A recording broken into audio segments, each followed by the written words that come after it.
the recording. Okay. And hello again.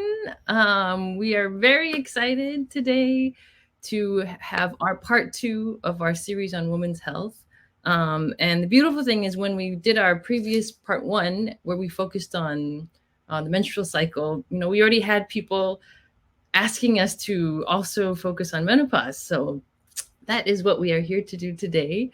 My name is Sue Tan. I'm one of the co founders of Polite, along with one of our experts here, Mary, today. And if it's your first time joining us, every month we try to bring in together movers and shakers and thinkers and advocates and community organizers from the plant medicine community, plant therapeutics community, cannabis and hemp communities, and learn together and have really good conversations, tackle questions. Sometimes we have answers, sometimes we have more questions. But today I'm very honored to be co-hosting or having a joint event together with the Cannabis Business Alliance. And we have the founder here, Patricia A. Patton. I'll let you introduce yourself in a moment. And then also we have my co-founder and our chief clinical officer, Mary Samjazi. And I'm always worried that I'm going to mispronounce your name, so you can say it again, Mary. That's okay. And so, yeah, ladies, do you want to take a moment to just introduce yourselves and your backgrounds, and then Sure. we'll start with the topic in hand today. Absolutely. Patricia, as our guest, would you like to go first? Okay. Well, hello, everyone. And thank you to Polite for inviting me to join you in this conversation. I look forward to it as an opportunity to learn. Um, Certainly, this is one of those industries where things are rapidly changing, where the line between anecdote and science is not always clear. And even the things that we know from that have been passed down from women, is not accepted in science as having any real basis. You have to forgive me because I can't see you guys. I can only see myself, which is most annoying. I'd rather not see myself. So it's like I don't want to talk over you or anything like that. But again, my name is Patricia A. Patton. I'm a Seattle native, born and raised. I have lived in the East, though, for most of my adult life. About maybe 6 years ago now, I actively began trying to learn about, um, really, initially, it was just about cannabis. I didn't even know there were cannabinoids. So this is a fascinating conversation for me that we're going to be having today because it's an opportunity to learn and to check with Mary and Sue about things that I don't know. As Patricia A. Patton, aka Canna Boomer, that's how I entered the arena, uh, Mhm. writing and talking to people and trying to learn. And over the course of the 6 years, I founded an organization, the Cannabis Business Alliance, about a year and a quarter ago for non plant touching businesses in the supply chain. So we'll get back to how that relates to one thing or another soon. But again, that's fundamentally who I am. I'm a grandmother and a mother of one child. Yeah. I think we're excited to hear about your firsthand experience, and also a lot of the being able to represent what you wish you had known, right? When you were going through menopause. Yeah. Yeah. And Mary, go ahead. Well, thank you so much. Again, for Sue, you've always been such a wonderful advocate for pulling these together and getting people together that I think actually have very valuable conversations. And I can already tell, Patricia, this is going to be a really fruitful webinar for sure, or a polite conversation as we call it. So for those of you that I'm just being introduced to, my name is Mary Samyashi, formerly Brown. And so the spelling, as Sue had brought up, it's difficult to pronounce. It's actually spelled Szomjassy, and we pronounce it Samyashi, like some you see and some you don't. It was a very, very fun name growing up with, so it's nice to have it back. So I am the founder of SMJ Consulting. We were instrumental in being co-founders of the Ames Institute in Seattle. Very recently, we have stepped away to work more one-on-one with patients. We love the Ames Institute. They are focusing on a lot of ketamine-assisted psychotherapy, other plant-based therapy, and with COVID, we've just each found our niches again, and we were, again, very, very honored to be part of the medical cannabis consultation in that clinic. And some people will say, gosh, but, is it hard for you now that the doctors are doing more? And our answer is no. That's what we wanted. Right? We wanted the doctors to be at a point in society and in life where they could talk with patients about it and they weren't needing that third educational arm. So for us, it's time for us to work more with one-on-one patients again, go back to doing this in new clinics that are opening and new emerging industries like hospitality. So we're very excited to be here. And I'm also the co-founder of Canvas Therapeutics with Sue and some other amazing team members.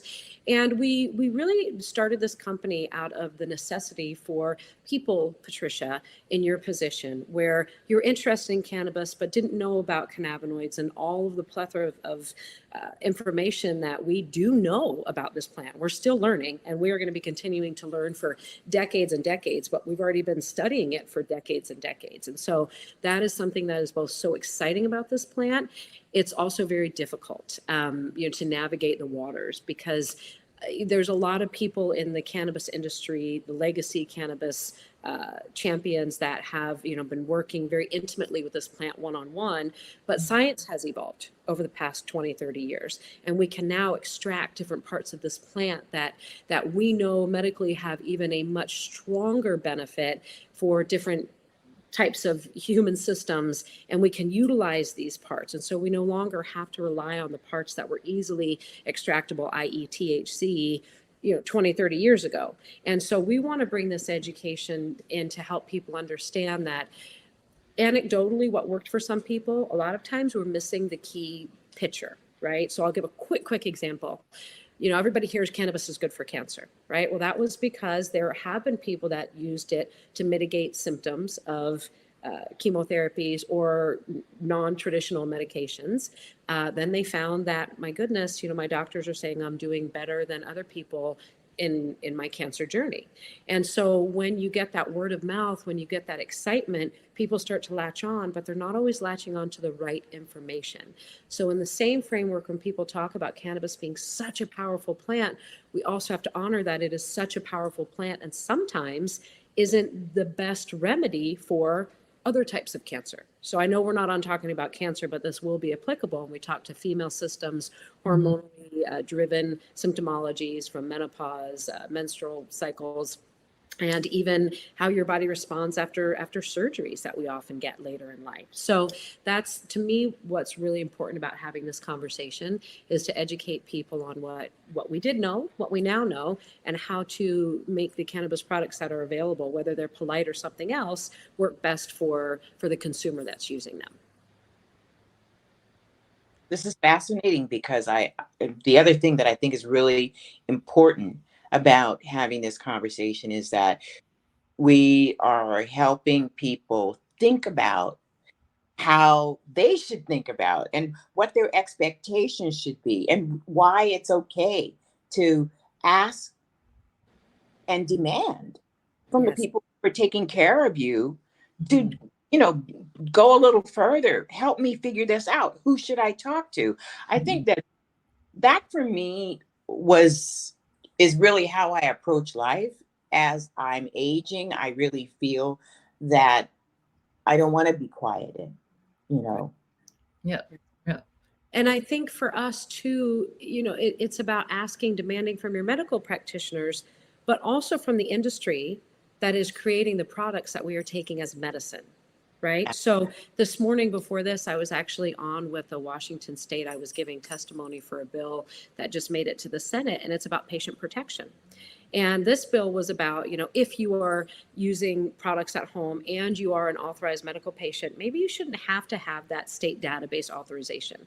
So it's, and our argument here was that this part of the law is a relic, right? So not only do we need to connect with lawmakers, we need to connect with medical practitioners, and we need to continue to connect with the industry in every capacity. So not only do we have medical cannabis, now we have the hemp industry.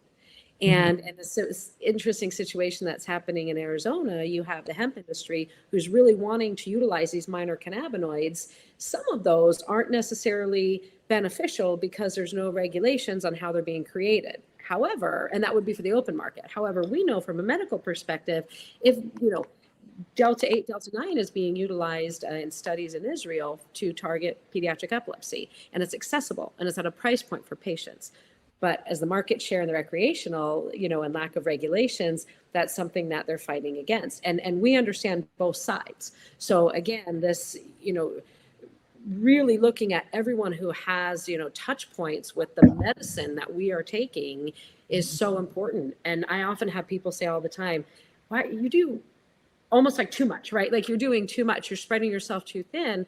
But the truth of the matter is you have to, because it never stops with one industry, right? And even in hospitality now, I've started working with cannabis-friendly hotels simply because if we're working this hard in medicine and industry, we need to make sure that these ancillary companies coming in now who are going to be highlighted in the news understand what they're getting into.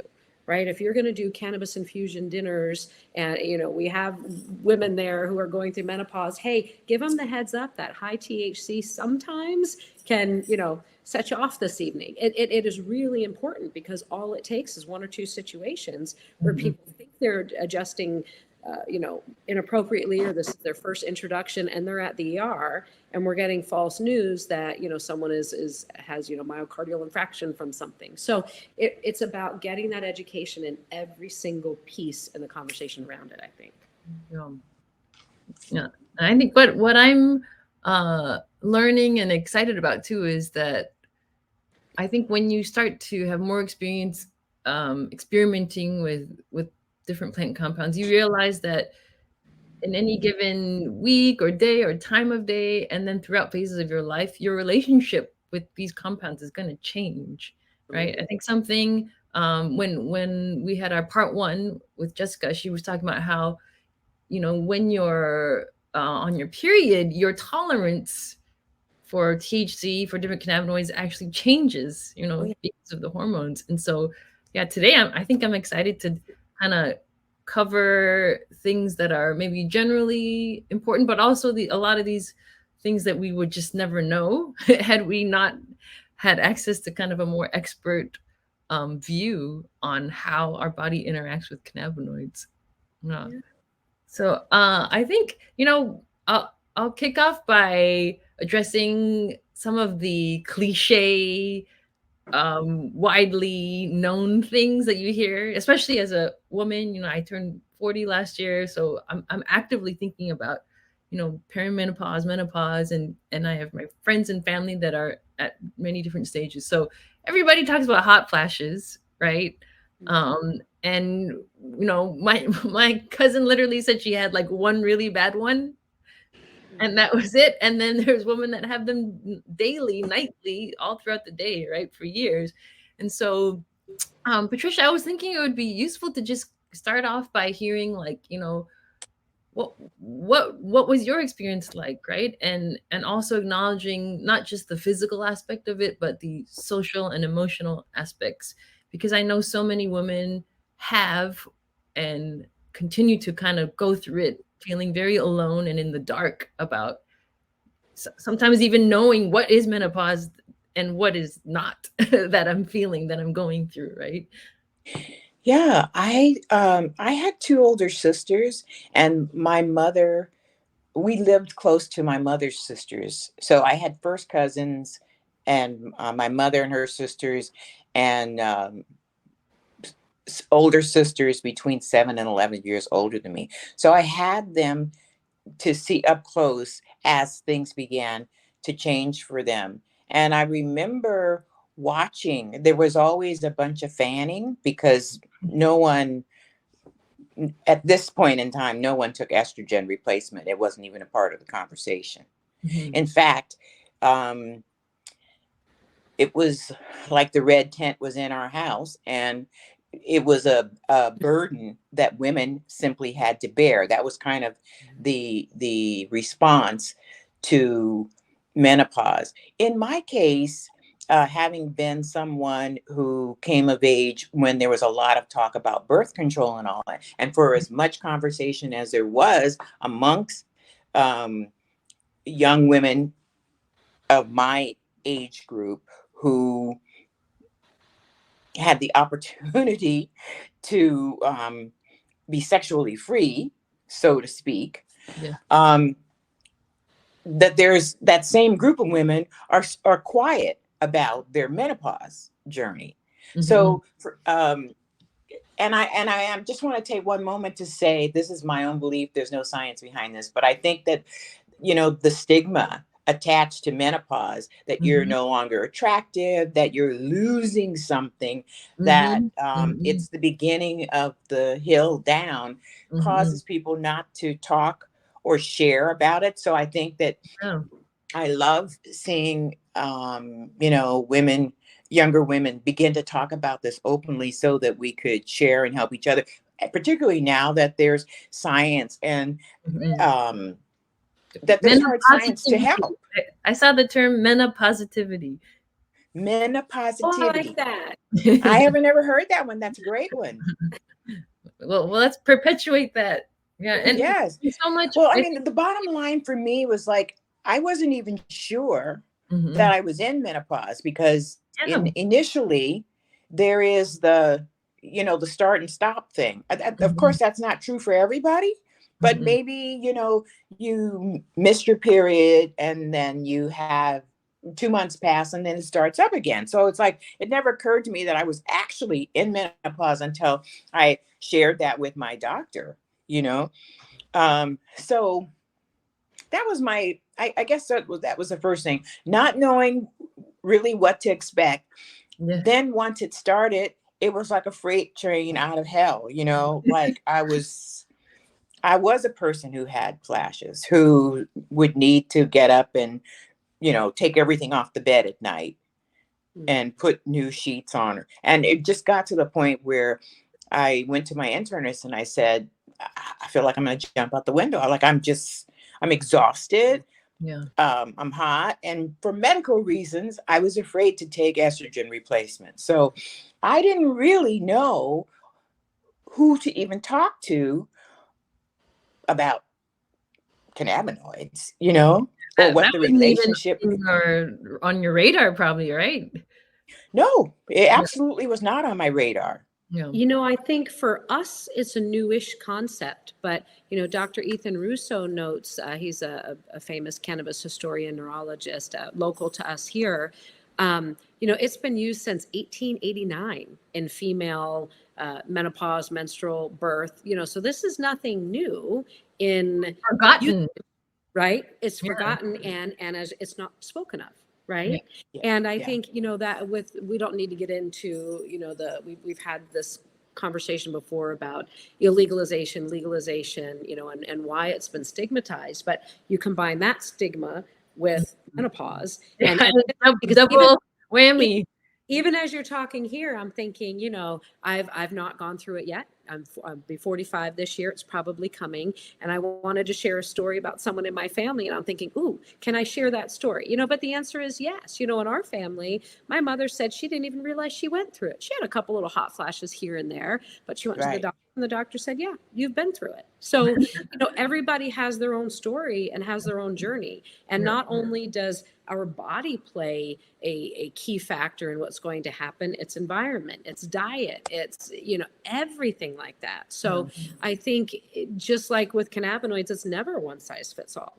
And when we talk Right. about what cannabinoids to use for them, that is even more so of a reason for us to really have these open conversations, because what works for me might not work for you, and we need to look at the whole being, just like we talk about the whole plant, our our endocannabinoid system. We have to honor that. We are beings with many variables as well, right?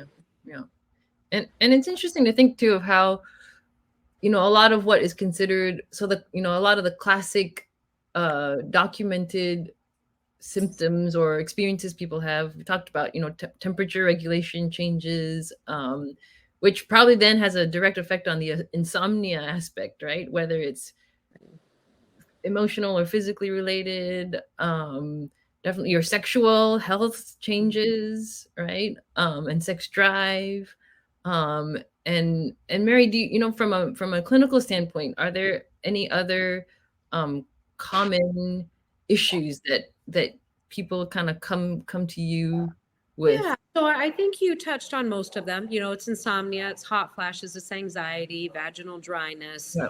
Oh, depression is also uh, Yep. you know, And I'm going to apologize. I have my fur babies. I have 4 children of my own, but I have my fur babies here too. And I said to Sue, I may have to go off that's camera. okay. Actually, it's not. We can't really hear them. Okay. So, yeah. Just like babies, they sleep, and right when you think they're going to keep napping, they come in. So, yeah, so it's all of those. And I think one thing I don't think I know. I feel very strongly in this. Whatever your condition, whatever your symptoms are, we're so conditioned to take an over-the-counter product like cannabis as a rescue, right? I'm having hot flashes. Now I need to take them to specifically address the hot flashes. So I'll get women coming to me saying, what can I take at night? And initially, we would suggest different types of products that you could take at night. So now what we really strive to do is say, again, let's look at the whole system. We are systemic beings, right? That's what drives this. So you touched on it, Sue. Hot flashes drive insomnia, which then initiates fatigue, anxiety, depression. We have this whole concept of, as you noted, Patricia, oh my gosh, I'm no longer of childbearing age. Even if I didn't want kids anymore, now I can't. Yeah. Totally out of my control. And I know we have so many supportive men, but it's something we go through that they don't, right? And so it's a very, very personal shift. And I mean, to a certain extent they do with ED and realizing that they might not be as viral as they were before.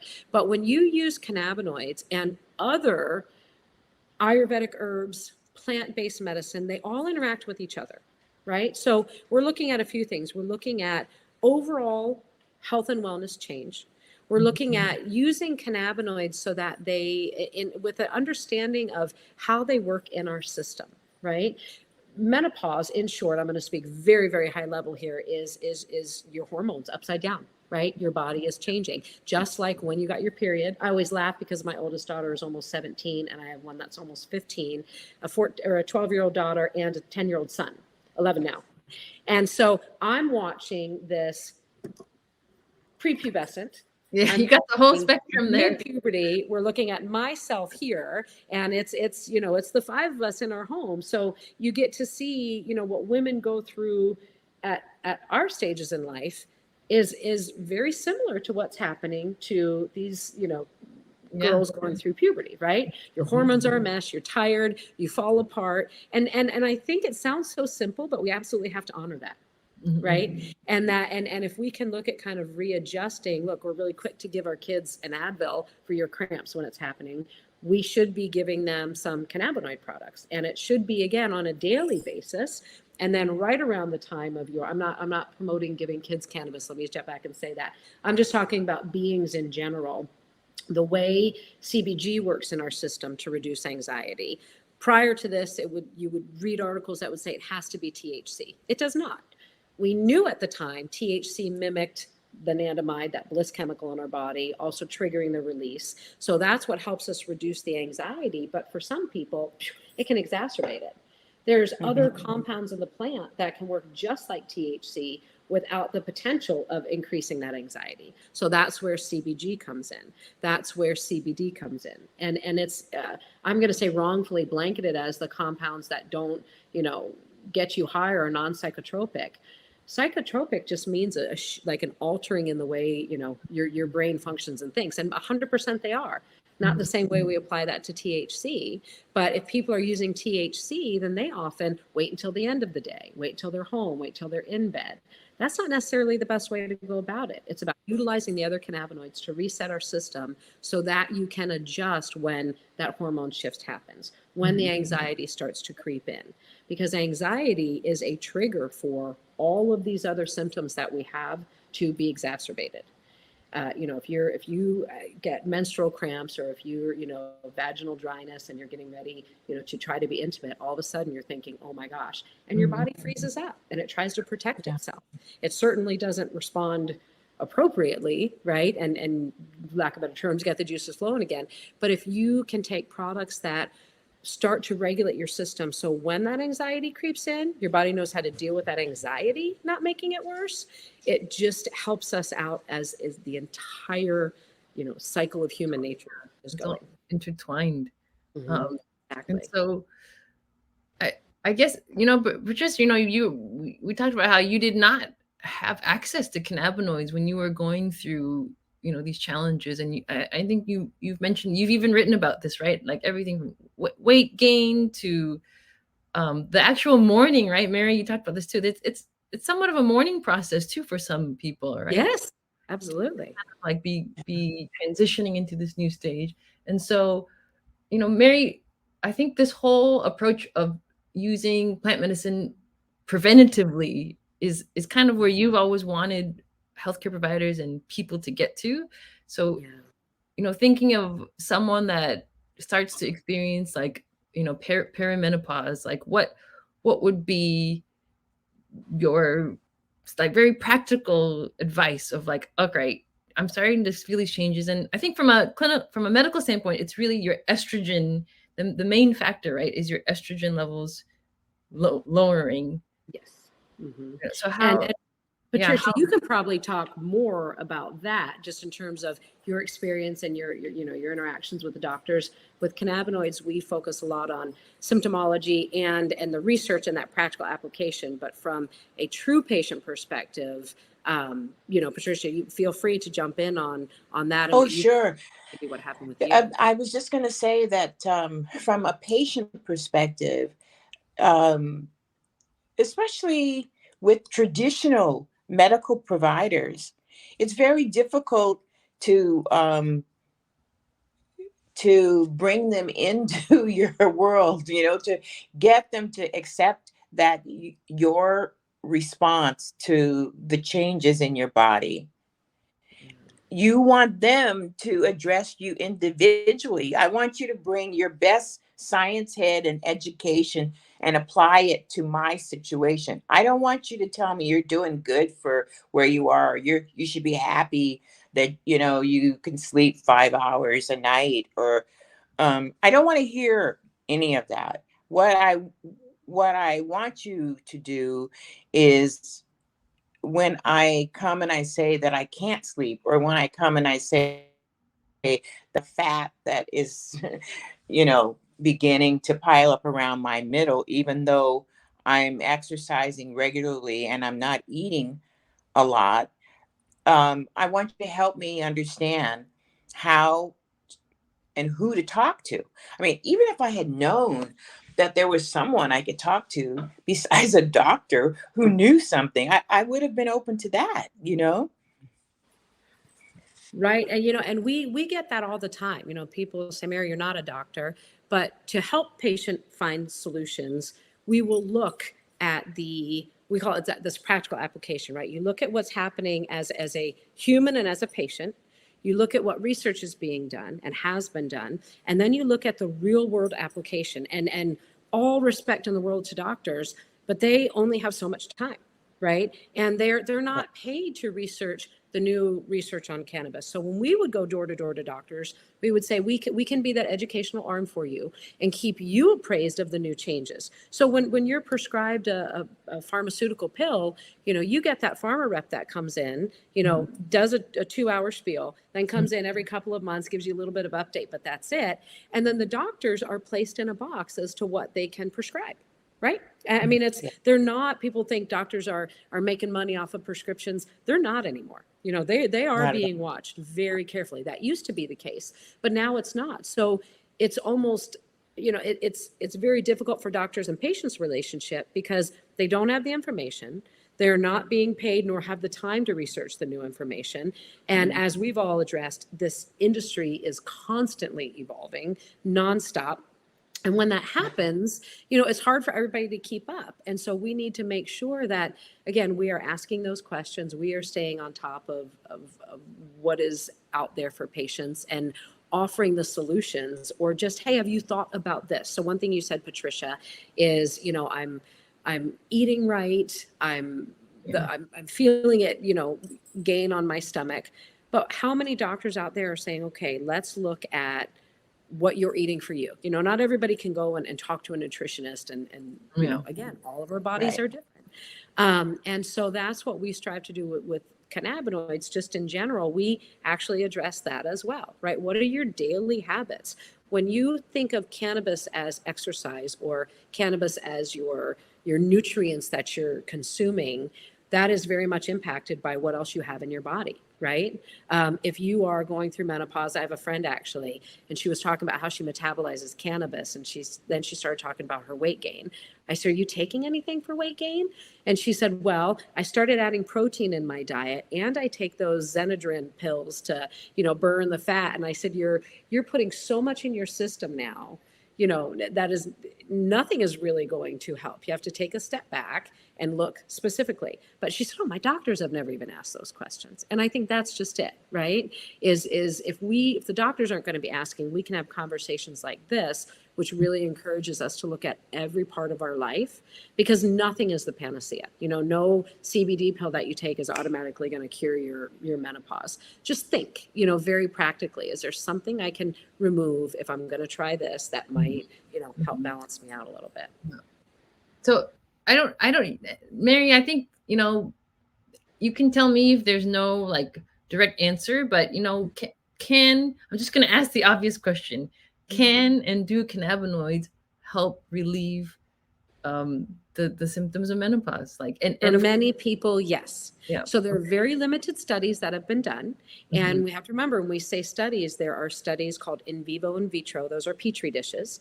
Yeah. And then there are studies that are done with human clinical trials. And I'm going to venture to say, I don't think they're any public. There might be a few private. But Specific. other studies that are done are patient observational data, right? So patient comes to me and says, I've taken this product and it's really helped, and we can chart the progress. But again, on that observational reporting, is the intake form addressing everything else going on in life, right? In your menopause, are you also going through chemo? Have you had children before? So the answer, I comfortably will say yes. Yes. Again, no golden cure for anybody that exists, but it certainly helps modulate our entire system. That balances hot flashes, that balances insomnia, anxiety. So what my recommendation would be, and I am going to say use products like Polite, because this is what they were designed for. There's other great CBD products on the market, but we have designed these products in response to patients coming in saying, listen, I either hate getting high or I love it, but I don't want to wait until the end of the day to get my relief. So yeah, you might be able to sit down And and I smoke a still have to pre-roll. work and be a grandparent or a Yeah, parent yeah. or And so, like I said, yes, you can go smoke a pre-roll. All your symptoms may be eliminated, but there are other cannabinoids you can take throughout the day that allow you to be functionally happy, functional euphoria. You've heard me say it 100 times over, Sue. You can be functional. You don't have to take your leave for the mitigation of just kind of those aches and pains that come. You don't need to take your anti-anxiety med. I know so many women that are on anti-anxiety meds during menopause. Well, that upsets your system as well. So again, it's really about making sure that you're looking at your needs, your capabilities, and as you mentioned, Sue, our journey, or maybe it was you, Patricia, our journey with this plant changes. I used to be someone that could consume cannabis and step right up on stage, and I was on target with everything. And then now, as I'm getting older, that's not so much the case, right? But I could still use cannabinoids in my system. So it's about, again, finding that balance, finding the other Ayurvedic herbs that potentiate, some of these cannabinoids, and utilizing isolates. Some will argue that utilizing isolates are really not anything that we want to focus on, but we know more about how they interact with our system, way beyond CB1, CB2 receptors. We want to use the cannabinoids that interact with our G-coupled protein receptors, with our TRPV receptors. I know that doesn't mean a lot to people here, but there are other receptors that can actually have a different impact. It's not all about CB1, CB2. Those are the most robust cannabinoids that work on those. But even, CBD doesn't work a lot on our CB1 receptors. So again, it's taking the knowledge we're learning and then applying the utilization of these other cannabinoids. So women going through menopause, high CBG, high CBD, much more impactful than THC alone. If you're finding that utilizing THC either isn't working anymore or, leaves you too impaired to, healthily function. I know the research specifically, well, in general, research in women's health is limited. But then when you talk about the world of cannabinoids and women's health and menopause, it's like even more limited. But I think the conventional approach seems to be, okay, we are losing estrogen, therefore, whether you think about hormone replacement therapy or other methods, is almost like supplementing, boosting, or kind of like making up for that loss. But Mary, based on what just your experience with patients and the clinical side of it, like if you introduce cannabinoids as part of how you seek relief, is it a same approach of like hormone replacement, or my assumption is it's kind of working on a completely different yeah. So Yeah, can you speak more it's a completely different system. And again, we don't know, right? Yeah. We don't know what we don't know. And so Yes. I want to be really careful. And this is the same with cancer, the same with hormone replacement. No, we look at how cannabinoids modulate our system, how they interact with our receptors so that it gets our body functioning back to basics, right? And remember, we were meant to go through menopause. Yes. So Yeah. our bodies just, one of my favorite things that Dr. Duhan, who's a very, very dear friend, trusted colleague, same thing with periods. Women are taking all of these products to skip their periods because they're inconvenient. I love, Patricia, that you said the red tent was in, and that's what we dealt with. Women were meant to bleed, right? We were meant to bleed. And yes, although an inconvenience, it's not anything that we should be stopping. And, at the risk of sounding too crass, you look at as boys grow up, they get random erections, and for them that's very inconvenient. We're not giving them a pill to stop that, right? Yes. I mean, Right. this is Yeah. we were Very meant to, good point. there's nothing to be ashamed of. And women now who are going through menopause have been on so many of these products that, birth control. I mean, I understand why we need to be on birth control, and this is nothing religious, but you have to understand you are altering the natural process of what your body was meant to do, or on IV, or IVF, and all of everything that happens. Women who have had children are going to have a different response in menopause typically than those who have not. So, is it the similar to hormone replacement? It's a great question, but I don't think it's one that we can really answer because we don't know yet, right? Yep. It's about modulating your system. So we don't want cannabis to stop it and cure it. We want it to help us accept it more naturally and get us back to balance. Is there any like scientific knowledge about the effect of cannabinoids on female hormones? Yes. So we know that THC binds to luteinizing hormones. We know that we have a rapid production of luteinizing hormones, especially during menstrual cycles, menopause, hormone-sensitive cancers. And so that's what we're still learning. So again, when we ask the question, scientific evidence, we're starting to connect the dots, right? Okay. And so if there are women that say, THC is too much for me, it's probably more, or people about the way your body processes it, really not about size. It's not about weight. It's really about how what a lot of people think interacts with these compounds. Yeah. Because that's what we do. That's the standardization with every other drug, right? It's how does it apply to your weight? If you're 10, or 100 to 200 pounds, you're going to take this amount. If you're smaller, you're going to take a more concentrated, less dose. That's not necessarily the case with cannabis. We use that as a baseline, but we're finding, as science emerges, that it's a little bit different. So I have a question about the formulations of Polite. And or anyone really. But what I'm trying to, let's see if I can phrase this properly. Supposedly, estrogen regulates cholesterol production in your liver or in your body. And if you happen to be someone who in perimenopause or menopause, you began to have difficulty with high cholesterol or something, is there a way to modulate or address a problem such as that with cannabis? I think that's a great question, and I think we don't know yet.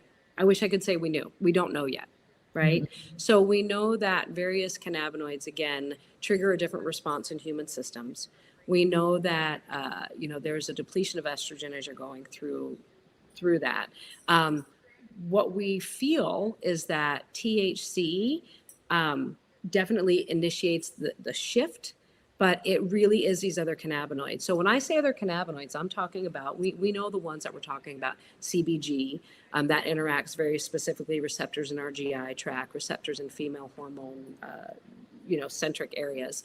But there's also CBC, cannabichromene, which we know is about 8 times more potent than phenobutrazine, which is a horse tranquilizer, right? So it's a wonderful question. I feel like a broken record saying we don't know, we don't know. We Yeah. can tell you what patients are reporting.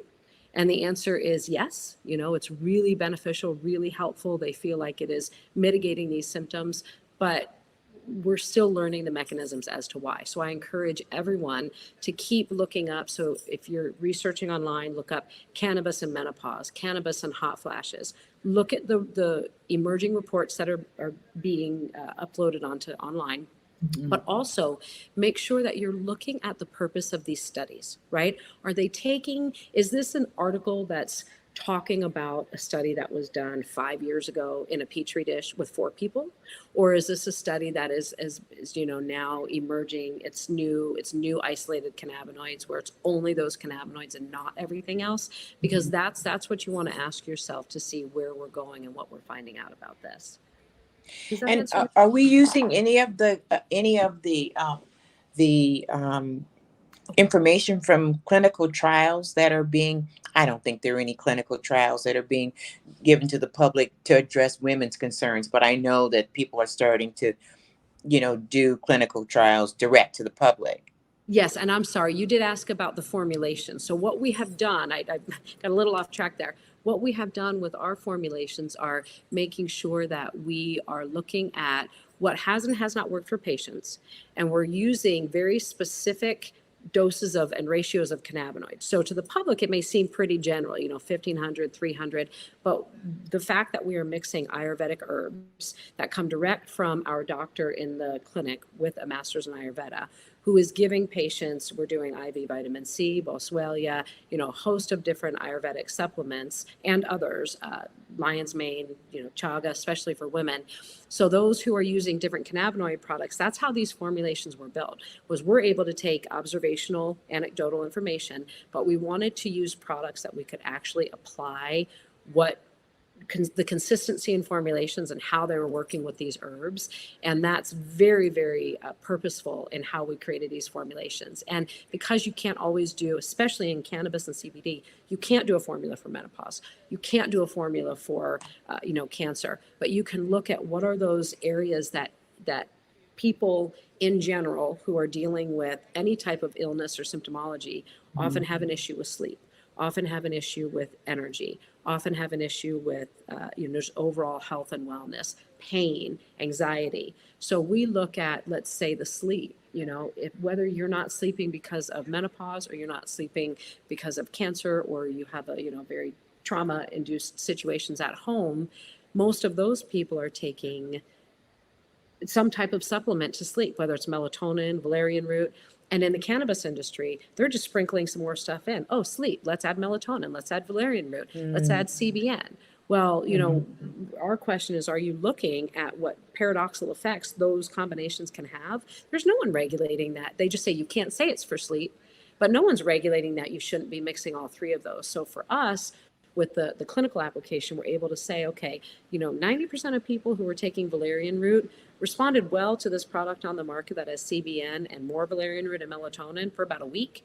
And then it started to have total opposite effects. So when we make a product, it's let's look at that knowledge that we have. It's not about everything you can put in there for market share. It's about, what are we going to do that's going to make an effective product and not, be impacted by other compounds people are taking or their lifestyles, right?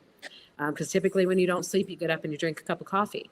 How are the compounds that we put in these formulas going to impact you, that next morning when you down that cup of coffee? So that's really what we try to do in formulations is in truth, I would be selling smoke and mirrors if I said we know, exactly we're doing the best we can based on patient response and patient information, and we try to adjust those formulas as we move forward and learn. But I think that that's a breakthrough in the consumer's expectation that, you're creating products with a view to address a specific concern, because there's a problem for me with the kind of marketing that says this cannabinoid is good for these 30 things. I'd rather have something that was created for a particular purpose, or whether it winds up working for me or not. I know that the intention is that formulation was created to address, that formulation is created to address a particular thing. And then you can say, well, it didn't do that for me. It did something else. But I don't want something that is good for my toes and also for my eyes. Right. Exactly. And I think that's kind of the delicate balance, right? Because the beautiful thing about cannabinoids is they do have this multitude of benefits because the endocannabinoid system regulates, is the regulator of the system, the many systems. But at the same time, yeah, as a patient, as a person, as a consumer, it's like, it doesn't help me if you tell me this helps with everything, right? So it's like that, it's that balance. And I have been looking at research, like there's this interesting, it was a study in the UK about menopause. And well, there's a couple of statistics that I thought were interesting that I'll share for this conversation. One is 9 in 10 of British menopausal women said that they felt that society and brands overlooked them. Patricia, I think you've mentioned that this is a big problem in our This is a big problem, right? This is a big problem. You want to be, you want to feel free enough to talk openly about this, because otherwise, how would we find someone like Mary or find someone like you who could help us? Mm-hmm. Yeah. And so I guess, everything from simply making space for these conversations, having them, allowing, people to share stories about what worked and what didn't, right? But I think this is something we mentioned in our previous conversation about boomers and cannabis, which is, it's not always about like a disease state or a condition too, right? It's that, I'm using cannabis to also so I can go running Yes. and do competitive cycling and enjoy sex, and it's not always just about like help me with my medical problem, right? Yeah. It's helped me enjoy life. I think that if people actually were to address a demographic that's as broad, and I don't mean this to the exclusion of others, but a demographic that is as broad as boomers or people who have already gone through menopause, for example, that they would have a much better marketing results, because you if you address the fact that I play tennis, that I do Pilates, that I know someone who golfs, that I like to ski, that I like to dance. And like you said, I do, you think sex is over for me, but you think that's not the real deal, All of these things are reasons that we want you to let us know that you see us and that you can help us address the Mhm. concerns that we have. And certainly the work that you all are doing is of utmost importance for huge part of the population. That's for sure. You know, women in particular, we're more than 51%, Yes. Yeah. you Yeah. know. Yeah. I mean, I think that that's a takeaway that I think is so important, that it's about, telling the story of just all of staying active and staying, um yeah, not having to lose a lot of the things you enjoy doing, right? If we can use plant medicines and compounds to help us, continue to do the things we enjoy, maybe in a different way, or we have to approach it differently, or different levels of intensity. But if we can continue to do the things that make us feel alive and enjoy life, that's That's really it. yeah, and that's almost the deeper thing versus, pain relief, or those kind of very condition or symptom driven ways of talking about health, right? I agree with you completely. Yeah. So here's my question then, Okay. for people who are listening to this conversation. Like, how do we find a Mary? How Yeah. do how do we find somebody who, we can interact with as a resource? Yeah. Yeah. That's a great, Mary. So Mary, Patricia, we were just saying, for people today with us, or that are going to watch the recording, or people out there, like, how do they find a Mary? Oh, How do they and I'm find? so sorry because I could hear and then everything just cut off. I'm not sure what happened. I was frantically trying to get back in. It's one of those technical days. Yes. I think it really is about talking with your healthcare practitioner. There's a lot of really good resources. I recommend you look at Project CBD, Americans for Safe Access. My hopes is that for those of you in the industry know Weed Maps, we want to get something together. I'd love to work with them on it, but a database where you can find cannabis consultants as well. So we have at SMJ Consulting, we have our host of cannabis. Sue, I don't know if you want to put consultsmj.com in there. We will match you with one of our consultants, or a consultant that we know and trust, that we truly believe is keeping on top of, the finger on the pulse of what's happening in cannabis and medicine and what we're learning. Because, ladies and gentlemen, it is so, and I hope there's gentlemen watching this. Yes.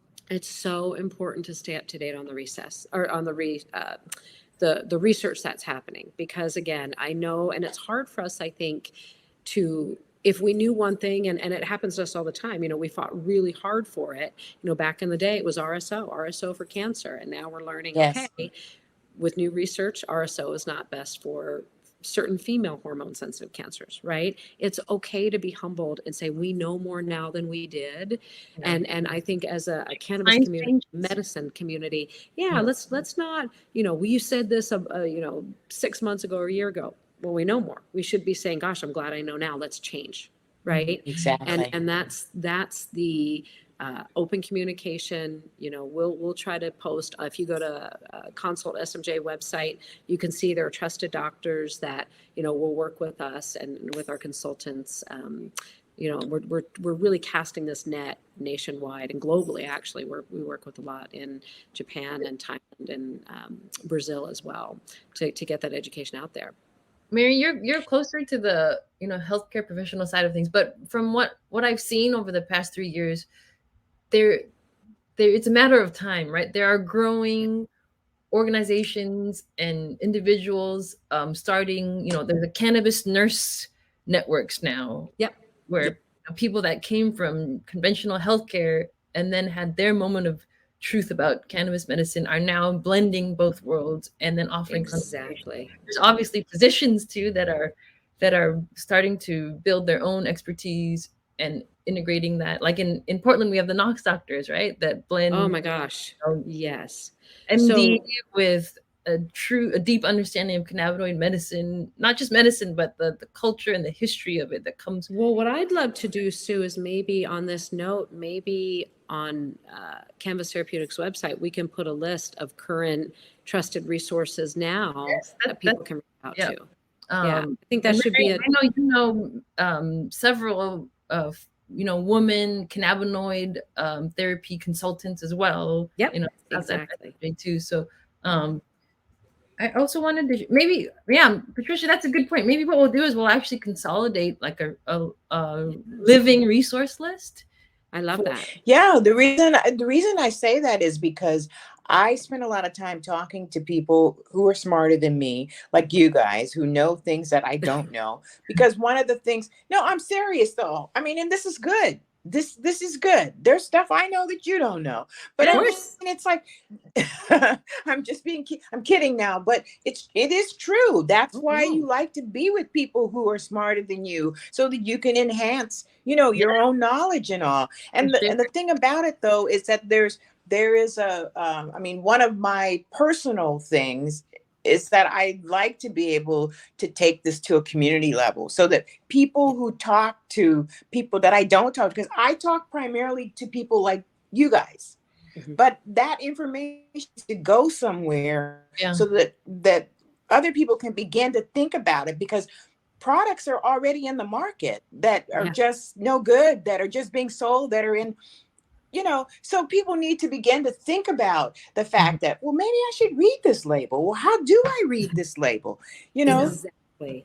And one thing we're starting to do too, Patricia, we had done this a while and gotten away from it because of COVID, but going back into the senior citizen homes, going back into the dispensaries, again, hitting everything, going back into the mom groups to say, hey, now yes. it's even more important as it's becoming more accepted to read these labels. Because quite frankly, yeah, I was testifying this morning for the Senate, and even they were asking, well, how do people get authorizations? And no discredit to them, things change. And just as I mentioned before with the Right. doctor, unless it is of your utmost benefit to stay on top of it, you might not know.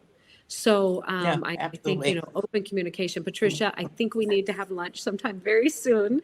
I would love Yes, to for sit and sure. with you. Yes, in fact, someone I was talking to, Cheryl Murray Powell, and she was like, "Oh, Yes. Mary, she's so cool." So Oh, I love the Cheryl. cannabis and hemp world is small, right? It's not. We had the pleasure of meeting in New York, and I can't wait to. Well, we've reconnected, but this is lovely. I love this, and we'll introduce you to a lot of people, or you, me, and this is where this ecosystem really starts coming back together, and yes, I'm so thankful and yes. appreciative. Patricia, thank you for joining us today. In the interest Oh, it of, was my pleasure.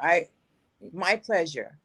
do Yeah, you have well, to get with the. I think we'll summarize kind of some of the key resources, from all three of us. Yeah. I added another woman there, Aviva Ram. She's also a MD trained, and she specializes in hormonal health for women. And she also studied natural, alternative integrative medicine. And so, yeah, I'll kind of together we can compile a list and share it That's out. But yeah, I guess I'll ask all of you who joined us today, do you have any last questions for Patricia or Mary? I do. I have a patient, unfortunately, in about Okay. 5 minutes that Okay. we're a little bit over. So I am going to have to, No if you could worries.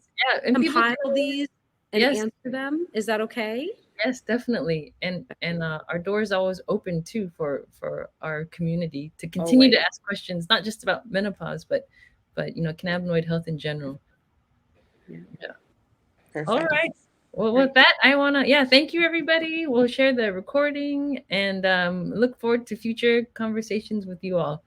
Thank you so much. Sue, again, thank you for always being an advocate. And Patricia, lovely to chat with you. Yes, Sorry, you I had too. technical difficulties there, but Okay, looking we forward. got through it, just like menopause. Yes, we did.